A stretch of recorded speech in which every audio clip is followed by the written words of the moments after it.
to Section 1.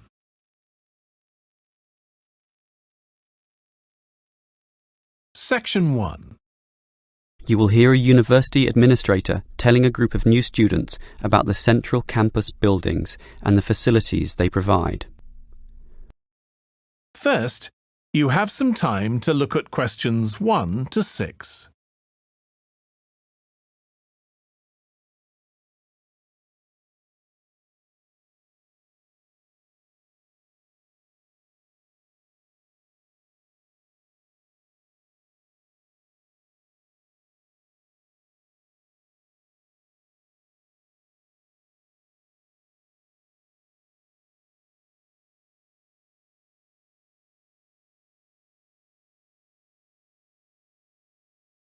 Listen carefully and answer questions 1 to 6. Welcome everyone to the Brandon Complex, the geographical and, we could say, spiritual heart of this university. This is basically where everyone eats too, as you can see by looking around. There are many different cuisines here, Chinese, Indian and Middle Eastern, plus the usual fare of a local type, all in that corner over there. We have many shops here too, but the biggest is Wilson's right there, providing clothing and hardware. That's next to all the restaurants. Now, on the opposite side of Wilson's we have 3 shops. The one in the corner there, closest to the restaurants, is for DVDs. Yes, the DVDs are cheap and affordable, and you can also rent DVD players as well. Moving on, in the corner directly opposite Wilson's is the Student Union office. Incidentally, you are all encouraged to join the Student Union, as a Student Union card gives you many benefits, including discounts on basically everything you can buy here at the Brandon Complex. Outside this complex, on the other side of the road, you can just see it from here in fact, is a building that we call by the rather unusual name, the H Building. Next to this, on the other side of some trees along the main road, is the Engineering Institute, but that doesn't have anything to do with the Brandon Complex. One last thing is that just outside this door, near us here, you can see a grassy oval patch. Well, that's the playing field for what we simply call the fitness room, which is alongside. So you can put on some calories here at the restaurants and then burn them off at the fitness room afterwards. Oh, I forgot to mention this shop right here, in the middle, beside the Student Union. It's the bookshop. And as you can see, it's always busy, always popular. You can buy newspapers, magazines and stationery there, plus a few clothing items as well, just as you can at Wilson's. Why don't you go and take a look right now? Before you hear the rest of the conversation, you have some time to look at questions 7 to 10.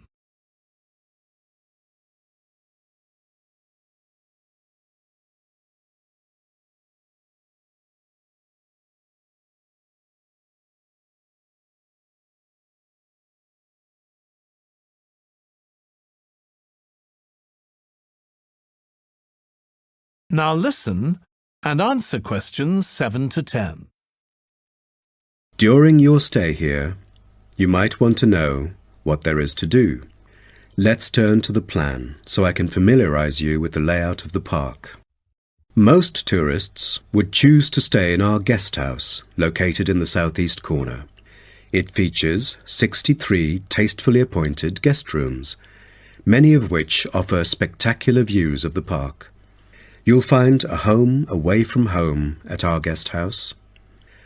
But for those who want to experience the natural beauty up close, there is also a campsite.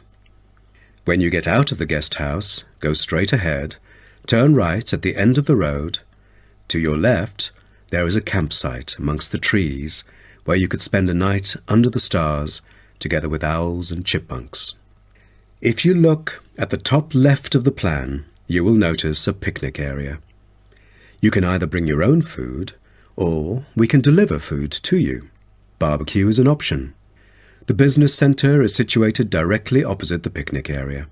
It provides flexible, fully serviced offices, conferencing suites, meeting rooms, and is equipped with the latest multimedia facilities.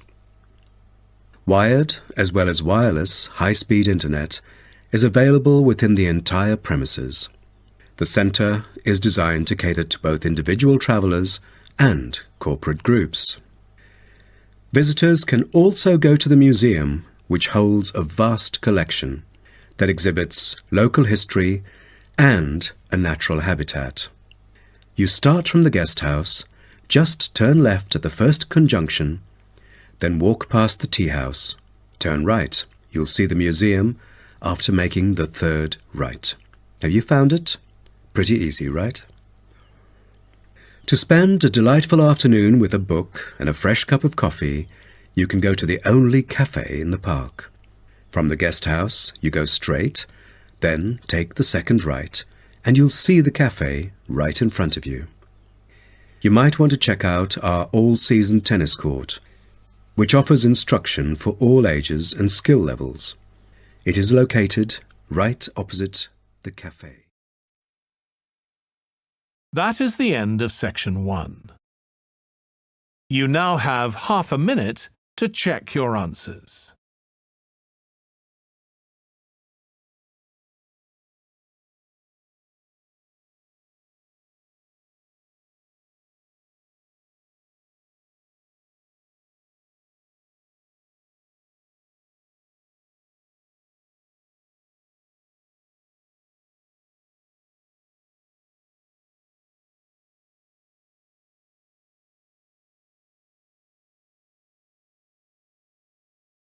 Now turn to section 2.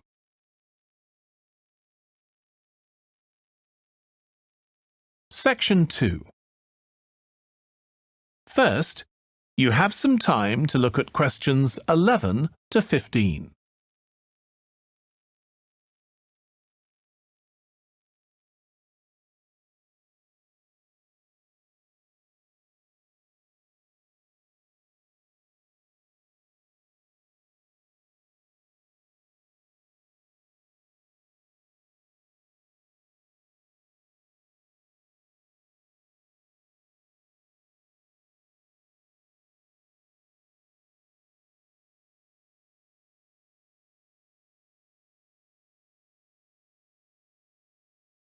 Now listen carefully and answer questions 11 to 15.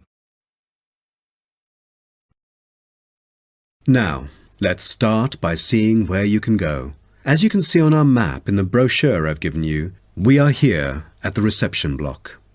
We have a famous mill which is used for making and processing materials such as steel and coal. To visit it, just go straight ahead, north, along the path in front of you, and you'll find it at the end of the path. Now, towards the east, go along the path from our starting point. Turn left to the corner and then turn right. There is a car park at the east end of the lane. To the west, there is a museum. Past the shop, around the crossroads, and it is just located at the west end of the road. And by the way, the shop is specialized in selling a variety of ore-related souvenirs, including keyrings, postcards, tin-made Lewis chessmen, and even Roman soldiers which are made from beautiful pyrite. If you are interested in the laboratory where scientific experiments, analyses and research are carried out, it is situated at the southern part of the park, opposite the shop. I bet you'll be happy to hear that this laboratory is also used for gold and crystal refinement, so don't miss this one for the sake of it. I assume by this time you'll all need some rest and refreshment.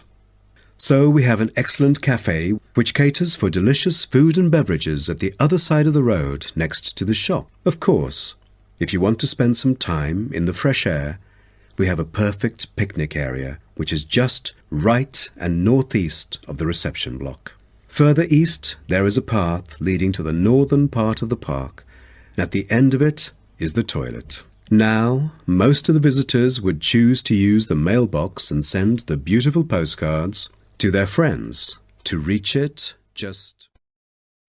Before you hear the rest of the talk, you have some time to look at questions 16 to 20.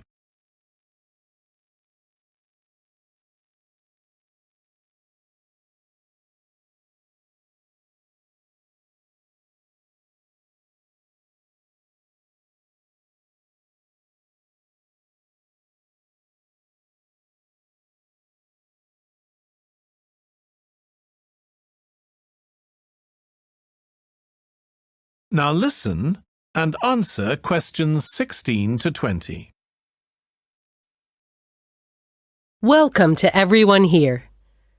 I hope you enjoy your stay in our village and enjoy the local scenery.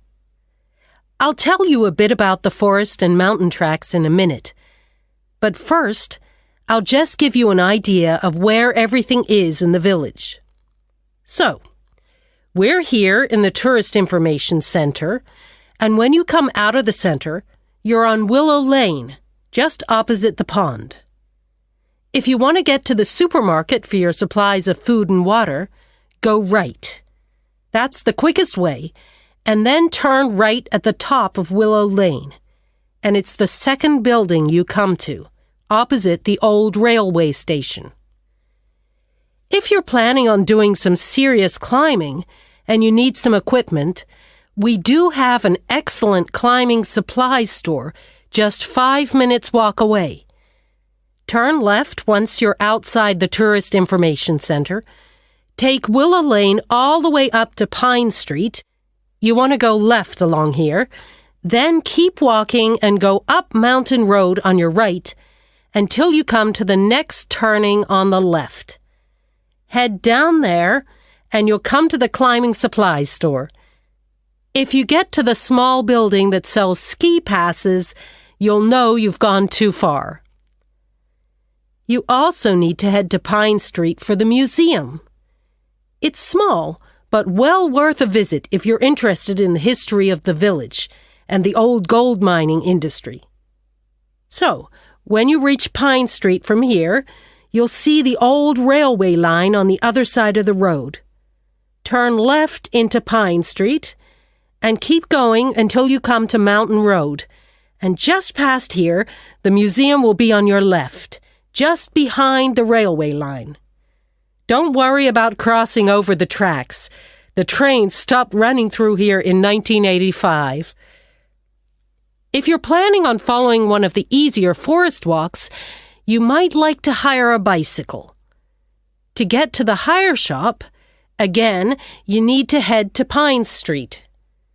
On the left-hand side of Pine Street, you'll see the town hall. Go down the little road that you come to just before it, and you'll find the bike hire shop just behind the hall.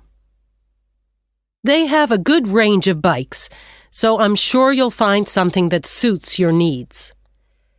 Last but not least, if you're hungry after a long day's trek, I can recommend our local cafe. Again, when you leave the Tourist Information Center, turn right and follow Willow Lane until it joins Pine Street. And right opposite, on the far side of the railway tracks, is the cafe. That is the end of section 2. You now have half a minute to check your answers.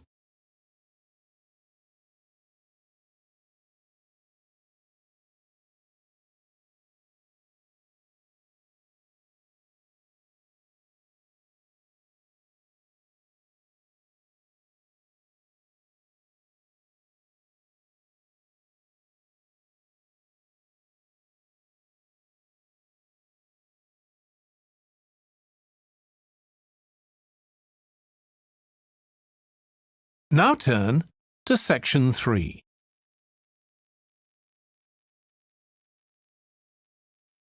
Section 3. First, you have some time to look at questions 21 to 24.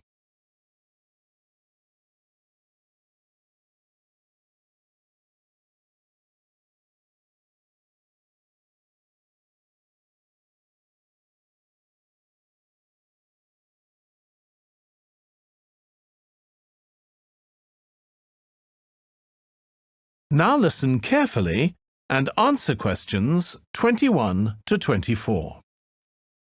Now, let me just tell you a bit about what you can see in the sculpture park.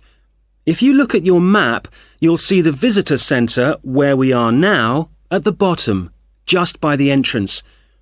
Since we only have an hour, you might not be able to get right around the park, but you can choose to visit some of the highlights. You might like to take a look at the Joe Tremaine sculptures, which are displayed on this side of the upper lake, just behind the education centre and near the bridge. They're really impressive, but please remember not to let your children climb on them. One of our most popular exhibitions is the Giorgio Catalucci bird sculptures. They're just across the bridge on the north side of the lower lake. I love the way they're scattered around in the long grass beside the lake, looking as if they're just about to take to their wings. You could also go to the garden gallery. It's on this side of the upper lake. From the visitor centre, you go to the education centre, then keep on along the path and you'll see it on your right. There's an exhibition of animal carvings there which is well worth a look. We also have the Longhouse. That's quite a walk. From here, you go to the bridge and then turn left on the other side. Soon you'll see a winding pathway going up towards the northern boundary of the park. Go up there and you'll find it at the top. They have some abstract metal sculptures that are well worth seeing if you have time. OK, well, now, if you... Before you hear the rest of the discussion, you have some time to look at questions 25 to 30.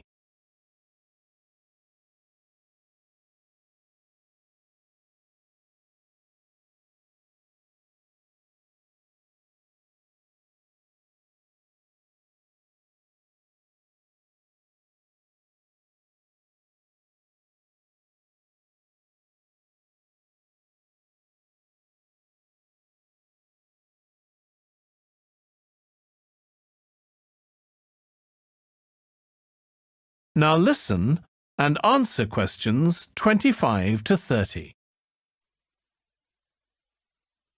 Now, we've also put together a map which we've sent out to all the residents in the area. And on the map we've marked the proposed changes. Firstly, we'll plant mature pine trees to provide shelter and shade just to the right of the supermarket in Days Road. In order to address the traffic problems, the pavements on the corner of Carberry and Thomas Street will be widened. This will help to reduce the speed of vehicles entering Thomas Street. We think it's very important to separate the local residential streets from the main road, so the roadway at the entrance to Thomas Street from Days Road will be painted red. This should mark it more clearly and act as a signal for traffic to slow down. One way of making sure that the pedestrians are safe is to increase signage at the intersections. A Keep Clear sign will be erected at the junction of Evelyn Street and Hill Street to enable traffic to exit at all times. Something we're planning to do to help control the flow of traffic in the area is to install traffic lights halfway down Hill Street where it crosses Days Road. Now, we haven't only thought about the cars and traffic, of course. There's also something for the children. We're going to get school children in the area to research a local story, the life of a local sports hero, perhaps. And an artist will incorporate that story into paintings on the wall of a building on the other side of Hill Street from the supermarket. And finally, we've agreed to build a new children's playground, which will be at the other end of Hill Street, close to the intersection with Carberry Street. Wonderful. Now, what's the next stage? Well, the final plan will... That is the end of section 3. You now have half a minute to check your answers.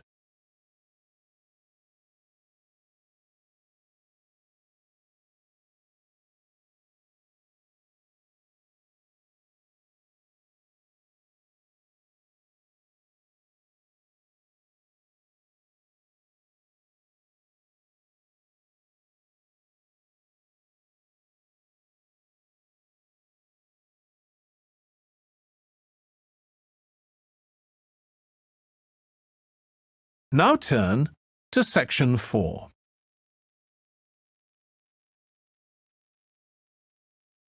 Section 4. First, you have some time to look at questions 31 to 40.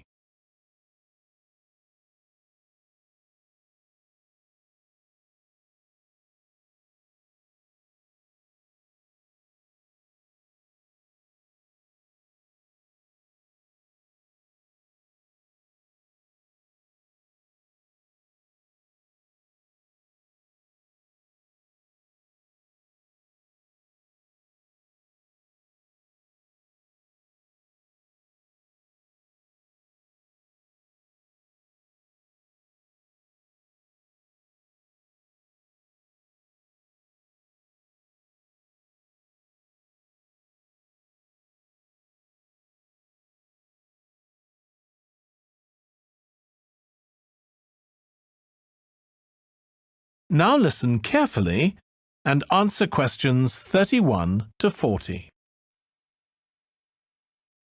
Now, if I can just show on this wall map here where they all are, you might like to go and have a look round. If you come into the main university entrance, at the first junction, you'll find that Brown Hall is on the corner opposite the theatre. So you're nice and near the station here, though I think it can get a bit noisy with traffic. The same applies to Blake Residence, which is directly facing the junction to the university entrance.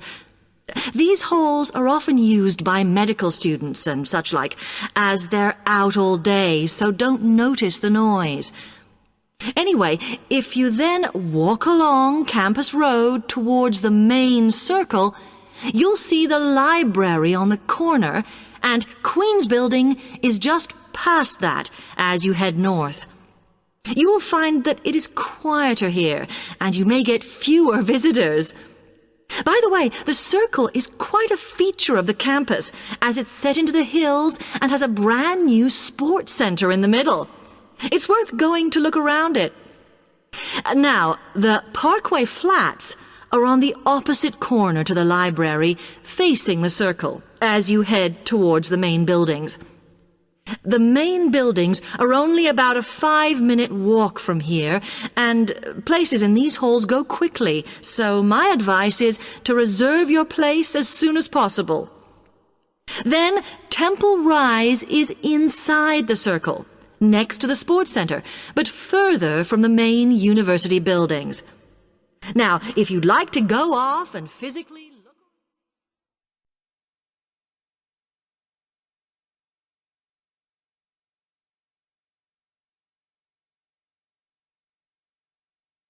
OK, thanks.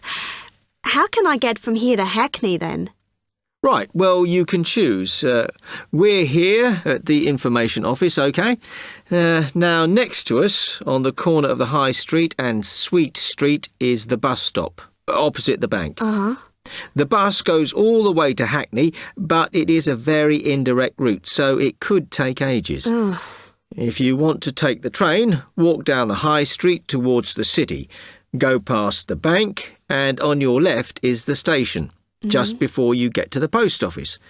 There's a mainline service to Hackney Wick, so if you need to get into the centre of Hackney, you may need to pick up a bus when you get there. Opposite the post office, on the corner of Hart Lane, is the tube entrance. You'll see the big signs. That's probably the best way to get there, though you may have to change.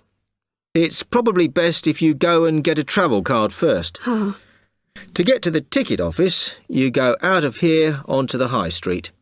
Then turn into South Street, and the ticket office is on your right opposite the cinema. Of course, you may decide it's quicker to take a taxi. But it's a long way, so I think it'll be very expensive. If you do want to get a cab, then the rank is outside here, just opposite the office.